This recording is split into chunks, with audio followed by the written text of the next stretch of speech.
A gameplay trailer for the Horse Ranch expansion pack was released. At this point, I'm sure this is old news and a lot of you have seen this trailer already, but I haven't gotten a chance to sit down and record a video about it until now. My immediate first thought is that this is a gameplay trailer and we really didn't learn anything new about the gameplay. Yes, they showed off the horses and the nectar making and the baby goats and the foals, but none of that is new information. We have already seen all of those things. First, our main character here, I don't think that this character actually comes with the pack. The Sims has a history of featuring characters in their trailers that aren't actually in their packs. They did this with all of the occult packs, and even with My Wedding Stories, the main couple that is featured on the box art getting married as young adults are actually elders in the game. So I have a suspicion that this character is not actually going to be in the game pack, but I guess we'll see. Right here, I really love this painted horse statue.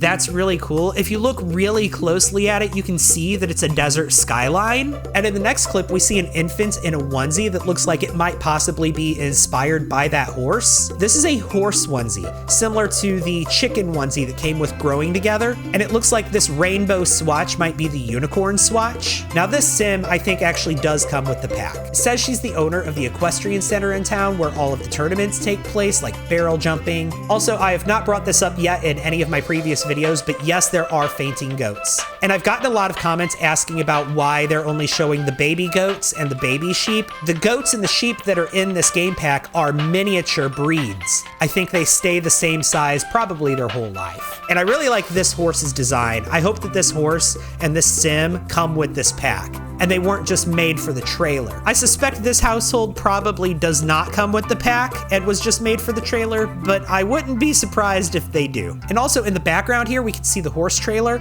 I don't think we're getting cars in the game with this game pack, but I do think we're going to get cars in The Sims 4 in the future. Probably the same way we got Infants, where it will be a base game update and then we'll get an expansion pack or a game pack centered around expanding the gameplay for it. And I think including the horse trailer with this pack is kind of a nod to that. The Sims team likes to drop little hints and teasers about upcoming packs. They did it with the Growing Together pack, they did it with High School Years, and lately they've been dropping a lot of hints about cars and about fairies, so I think those two packs are coming soon. This Sim right here, who we can only see their back, I think that that is a Sim from The Sims 3 Pets. I think that is Honey Darnell. She was a very girly horse girl from The Sims 3 Pets. Her horse was named Skedaddle, and I think this is them. This Sim was also in the previous trailer that we saw. Bringing back a Sim from a previous game was on my wish list for this expansion pack, and I think I'm getting my wish here. Clearly, you can build your own barns now. We have barn doors so the horses could go in and out of the building, and it looks like we could build a stable by using a fence and this hay. I think this hay is probably a special object that signifies the horse's bed. And also, if we look inside this building,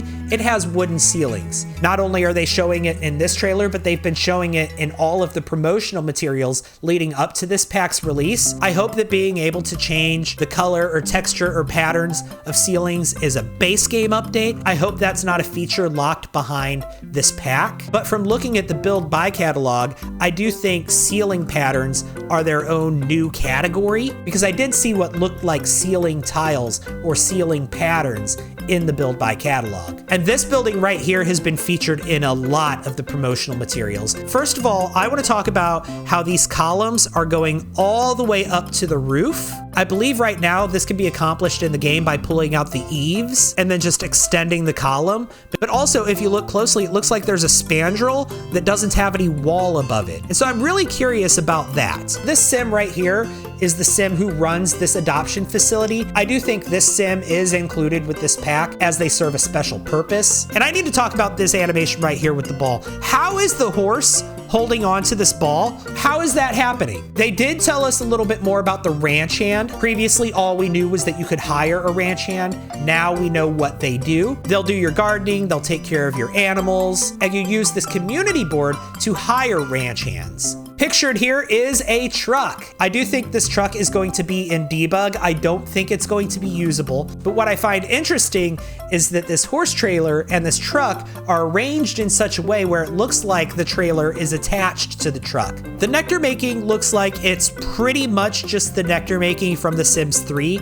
The animation looks the same. This nectar making object that she's using looks the same. They do talk about how once your sim is better at nectar making, they're going to make better quality nectar. And they also imply that your sims can get different mood buffs from different types of nectar. Roberto Crinkletop reminds me a lot of the name Agnes Crumplebottle. So I just thought that was a fun detail. I'm glad to see that horses can become ghosts in this game. We can also see the unique horse tombstone. And again, they confirmed that the pack is releasing on July 20th. They show the pre-order bonus, which we already know about, and that's the end of it. I don't like pre-order bonuses. It feels like day one DLC to me. Nonetheless, I'm probably going to be getting this pack on or around launch day. What about you? Are you looking forward to this pack? What are your thoughts on the trailer? Tell me about it in the comments.